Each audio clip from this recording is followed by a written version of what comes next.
യേശുവിൽ പ്രിയമുള്ള സഹോദരങ്ങളെ, ദൈവത്തിൻ്റെ 10 കൽപ്പനകളിൽ 8ാമത്തെ പ്രമാണം കള്ളസാക്ഷ്യം പറയരുത് എന്നുള്ളതാണ്.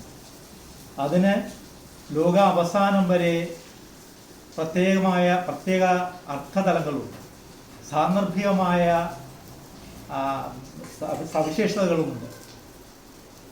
മനുഷ്യൻ ഈ പ്രമാണവുമായി അഭിമുഖമായി കടന്നു വരാറുണ്ട്.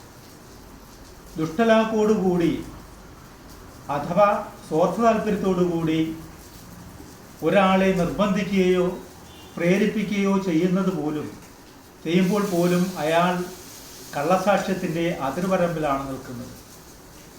സത്യവിരുദ്ധവും നിഗൂഢവുമായി നാം ചിന്തിക്കുന്നത് എന്തും ദൈവം കള്ളസാക്ഷ്യത്തിൻ്റെ ത്രാസിലാണ് അളക്കുന്നത് എന്നുള്ള സത്യം സുവിശേഷ വേലയ്ക്കിടയിൽ പോലും മറന്നുപോകുന്നു എന്നുള്ളത് ഒരു വിരോധാഭാസമായി തോന്നാം. എന്തുകൊണ്ടാണ് ദൈവം കള്ളസാക്ഷ്യം പറയരുത് എന്ന് നമ്മളോട് പറയുന്നത്? അതായത് സത്യദൈവമായ യേശുക്രിസ്തുവിൽ നിന്നും നമ്മളെ അകറ്റി മാറ്റി നിർത്തും എന്നുള്ളത് കൊണ്ടാണ്. അത് സത്യത്തിന് വിരുദ്ധമായതുള്ളത് കൊണ്ടാണ്. സത്യം വിശുദ്ധിയിലേക്കും നിത്യരക്ഷയിലേക്കുമാണ് നമ്മളെ നയിക്കുന്നത്. അസത്യമാകട്ടെ, അതായത് കള്ളസാക്ഷ്യമാകട്ടെ, അത് നിത്യനാശത്തിലേക്കും പിശാചിന്റെ അടിമത്തത്തിലേക്കും നമ്മളെ നയിക്കും എന്നുള്ളതാണ്. വിശുദ്ധ യോഹന്നാന്റെ സുവിശേഷം 14-ാം അധ്യായം 6-ൽ യേശു പറഞ്ഞു, വഴിയും സത്യവും ജീവനും ഞാനാണ്, എന്നിലൂടെ അല്ലാതെ ആരും പിതാവിൻ്റെ അടുക്കലേക്ക് വരുന്നില്ല. അതായത് ദൈവം സത്യമാണെന്നും സത്യത്തിന് വിരുദ്ധമായി പ്രവർത്തിക്കുന്നവരാരും ദൈവരാജ്യത്തിൽ പ്രവേശിക്കുകയില്ല, അവർക്ക് നിത്യനാശം സംഭവിക്കും എന്ന് കർത്താവ് നമ്മളോട് പറയുകയാണ്, ഓർമ്മപ്പെടുത്തുകയാണ്. സ്നേഹമുള്ളവരെ, നമുക്കറിയാം, നമ്മൾ ഒരാളെ നല്ലൊരു മനുഷ്യനെ കുറ്റക്കാരനായി വിധിക്കുമ്പോൾ ആ നിരപരാധിയെ അപരാധിയാക്കുകയാണ് ചെയ്യുന്നത്. കോടതികളിൽ നമ്മൾ കേസുമായി ചെല്ലുമ്പോൾ സാക്ഷ്യം പറയാറുണ്ട്. അതിങ്ങനെയാണ്. വിശുദ്ധ ഗ്രന്ഥം തൊട്ട് നമ്മൾ സത്യമേ ബോധിപ്പിക്കൂ എന്ന് പറഞ്ഞുകൊണ്ട് നമ്മുടെ ഈ കേസ് വിജയിക്കുന്നതിന് വേണ്ടി, അല്ലെങ്കിൽ നമ്മളുടെ രക്ഷയ്ക്ക് വേണ്ടി നമ്മൾ കള്ളസാക്ഷ്യം പറയുകയാണ്. ഓർമ്മിക്കേണ്ട ഒരു പ്രത്യേക കാര്യം, ദൈവത്തിൻ്റെ മുമ്പിൽ നിന്നുകൊണ്ട് സത്യമേ പറയൂ എന്ന് പറഞ്ഞുകൊണ്ട് അതേ ദൈവത്തിൻ്റെ മുമ്പിൽ നിന്നുകൊണ്ട് തന്നെ നമ്മൾ ദൈവത്തിനെതിരായി കള്ളസാക്ഷ്യം പറയുകയാണ്. ഇത് വലിയൊരു പാപമാണ്. അതോടൊപ്പം തന്നെ നമ്മുടെ ജീവിതത്തിൽ മറ്റുള്ളവർ പറയുന്നത് കേട്ട്, അല്ലെങ്കിൽ നമ്മൾ സ്വന്തമായി നമ്മുടെ നേട്ടങ്ങൾക്ക് വേണ്ടി മറ്റുള്ളവരെ കാണാത്ത കാര്യങ്ങൾ കണ്ടു എന്ന് പറഞ്ഞുകൊണ്ട് നീതിമാന്മാരായ ആൾക്കാരെ നമ്മൾ കുറ്റക്കാരായി വിധിക്കാറുണ്ട്. അതിലൂടെ താൽക്കാലിക നേട്ടങ്ങൾ നമുക്ക് കിട്ടിയേക്കാം, പക്ഷേ ദൈവസന്നിധിയിൽ നമ്മൾ സമാധാനം പറഞ്ഞേ തീരൂ. അത്തരത്തിലുള്ളതും വലിയൊരു പാപമാണ്. നിരപരാധിയായ ആ മനുഷ്യൻ, നല്ലവനായ ആ മനുഷ്യൻ കുറ്റക്കാരനായി മനുഷ്യരുടെ മുമ്പിൽ അറിയപ്പെടുകയും അവൻ്റെ ജീവിതം തന്നെ ഭാരമായി തോന്നുകയും കുടുംബസമാധാനം നഷ്ടപ്പെടുകയും ജീവിതം ശിഥിലമായി മാറുകയും ചെയ്ത സംഭവങ്ങൾ നമുക്കറിയാം. അതുകൊണ്ടാണ് വിശുദ്ധ പൗലോസ് അപ്പോസ്തലൻ റോമാക്കാർക്കെതിരെ ലേഖനത്തിൽ മനുഷ്യരുടെ, അല്ലെങ്കിൽ നമ്മുടെ ജീവിതത്തിൻ്റെ അന്ത്യത്തെക്കുറിച്ചും അതിനുശേഷം നടക്കുവാൻ പോകുന്ന സംഭവവികാസങ്ങളെക്കുറിച്ചും നമ്മളെ വചനത്തിലൂടെ ഓർമ്മപ്പെടുത്തുന്നത്. റോമാക്കാർക്കെതിരെ ലേഖനത്തിൽ പറയുന്നു, ഒരു ദിവസം മരണവും അതിനുശേഷം വിധിയും ഉണ്ടാവും. സ്നേഹമുള്ളവരെ, നമ്മൾ മരണം നമ്മളെ പിന്തുടർന്നുകൊണ്ടിരിക്കുന്ന ഒരു അവസരമാണ് ഇവിടെ. ജീവിച്ചിരിക്കുമ്പോൾ തന്നെ മരണം നമ്മളെ പിന്തുടർന്നുകൊണ്ടിരിക്കുകയാണ്. അതെപ്പോഴും സംഭവിക്കും, ഏത് സമയത്തും എവിടെ വെച്ചും സംഭവിക്കും എന്നുള്ള ഒരു യാഥാർത്ഥ്യമാണ്.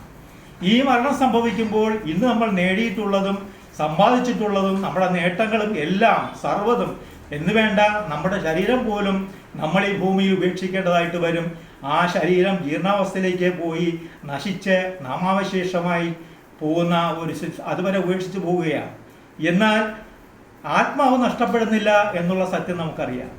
ഈ ആത്മാവ് നമ്മൾ ദൈവത്താൽ വിളിക്കപ്പെട്ടവരാണ്, ദൈവത്താൽ എടുക്കപ്പെടേണ്ടവരുമാണ്. അതുകൊണ്ട് നമ്മൾ മരിച്ചു കഴിയുമ്പോൾ ഈ ആത്മാവ് ദൈവസന്നിധിയിൽ എത്തിച്ചേരുമെന്നുള്ളതാണ്. അങ്ങനെ ചെന്നു ചേരുമ്പോൾ ദൈവം സത്യത്തിന് വിരുദ്ധമായിട്ടുള്ളവരെയും സത്യത്തിന് വേണ്ടി ജീവിച്ചിട്ടുള്ളവരെയും തമ്മിൽ വേർതിരിക്കുന്ന ഒരു സമയം ഉണ്ടാകും. ആ വിധിയിൽ നമ്മളെ സ്നേഹിക്കുന്ന, നമ്മുടെ വാത്സല്യമുള്ള, നമ്മുടെ ഇഷ്ടപിതാവായ ദൈവത്തിന് നമ്മുടെ അതിക്രമങ്ങൾക്ക് ശിക്ഷയ്ക്ക് വേണ്ടി ഈ ശിക്ഷാവിധിയിലേക്ക് അല്ലെങ്കിൽ നാശത്തിലേക്ക് വിട്ടുകൊടുക്കേണ്ടതായിട്ട് വരും. അങ്ങനെ വിട്ടുകൊടുക്കേണ്ടപ്പെട്ടവരല്ല നമ്മൾ. നമുക്ക് നിത്യജീവൻ പ്രാപിക്കണം. നമ്മുടെ ദൈവവും ആഗ്രഹിക്കുന്നത് അതാണ്. അതുകൊണ്ട് നമുക്ക് ചെയ്തുപോയ പാപങ്ങളെക്കുറിച്ച് ദൈവത്തോട് പശ്ചാത്തപിച്ചുകൊണ്ട് നമ്മൾ ചെയ്ത പാപത്തിനെക്കുറിച്ച് മാപ്പ് അപേക്ഷിക്കണം. കർത്താവെ, അറിഞ്ഞോ അറിയാതെയോ ഞങ്ങൾ ചെയ്തു പോയ പാപമാണ് എന്ന് നമ്മൾ ജീവിച്ചിരിക്കുന്ന ഈ സമയത്തെ നമുക്ക് പറയാൻ പറ്റുള്ളൂ. മനുഷ്യശേഷം പറയാൻ പറ്റില്ല. അതുകൊണ്ട് ജീവിച്ചിരിക്കുന്ന ഈ സമയത്ത് തന്നെ ദൈവത്തോട് പശ്ചാത്തപിച്ചുകൊണ്ട് പ്രാർത്ഥിക്കണം. അതായത് നമുക്കറിയാം, സങ്കീർത്തകൻ പറയുന്നു, കർത്താവ് കാരുണ്യവാനും കൃപാലുവും ക്ഷമാശീലനും ദയാനിധിയുമാണ്. അവിടുന്ന് നമ്മുടെ പാപങ്ങൾക്കൊന്നും നമ്മളെ ശിക്ഷിക്കുന്നില്ല എന്നുള്ളതാണ്.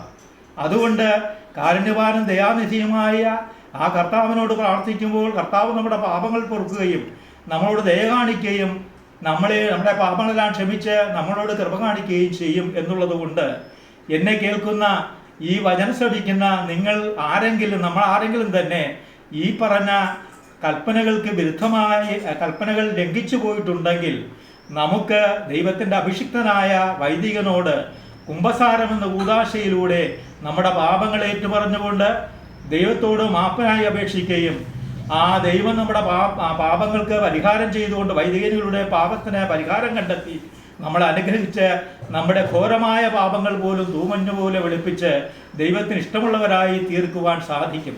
അതുകൊണ്ട് ഈ ജീവിതത്തിൽ കർത്താവിനെ കണ്ടെത്തുവാൻ കഴിയുന്ന ഈ സമയം തന്നെ ദൈവത്തോട് നമുക്ക് രമ്യതപ്പെടാം. ദൈവത്തിൻ്റെ കരുണയ്ക്ക് വേണ്ടി പ്രാർത്ഥിക്കാം. ദൈവം നമ്മളെ എല്ലാവരെയും അനുഗ്രഹിക്കും.